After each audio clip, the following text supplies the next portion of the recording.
So we are now learning that this release will actually begin at 5 o'clock local time. That is just under an hour from now. That is a 3-hour delay. It was supposed to begin earlier in the day.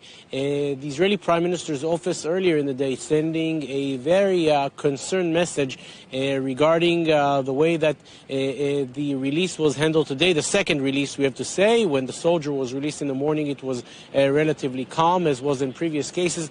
But the afternoon release was very chaotic, just making the few steps from the Hamas vehicle into the Red Cross vehicle was a terrible ordeal for the two Israelis, Gadi Moses and Yehuda Arbel, and the 5 Thai nationals.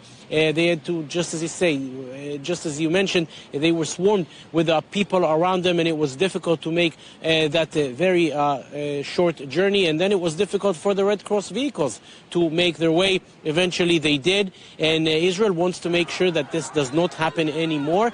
Apparently there are some guarantees from the mediators, especially from Qatar, which is the closest mediator to Hamas. There are guarantees that the next releases will not be seen like this anymore. This will be put to the test quite quickly, as the next release is expected in less than 48 hours on Saturday morning.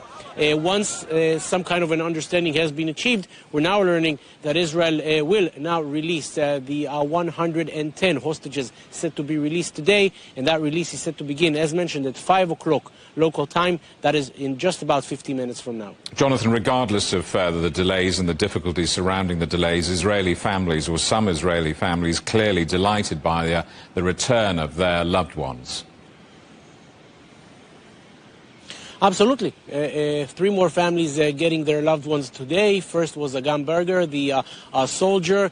Her 4 other soldier friends were released on Saturday. Out of the soldiers, she was left alone in Gaza. And today they reunited, all 5 of them, just minutes ago at the hospital in central Israel. So a clear relief for her and for her family. Later on in the day, some 3 hours later, 2 more Israeli hostages were released. Gadi Moses, an 80-year-old man surviving this ordeal, 15 months of captivity. He's now back to his family in Israel. And Arbel Yahud, she was meant to be released on a Saturday. She's a civilian, not a soldier.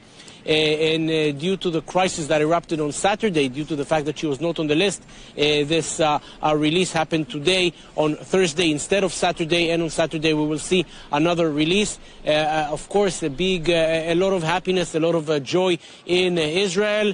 It will, of course, look a little bit different, as we just mentioned. Less than an hour from now, the prisoners will be released, and this is very uneasy for other Israeli families to see the murderers of their loved ones being released. They were supposed to spend the rest of their lives in prison, but it is not happening. A great reward with the hostages coming back, but coming with a great price of releasing many, many Palestinian prisoners.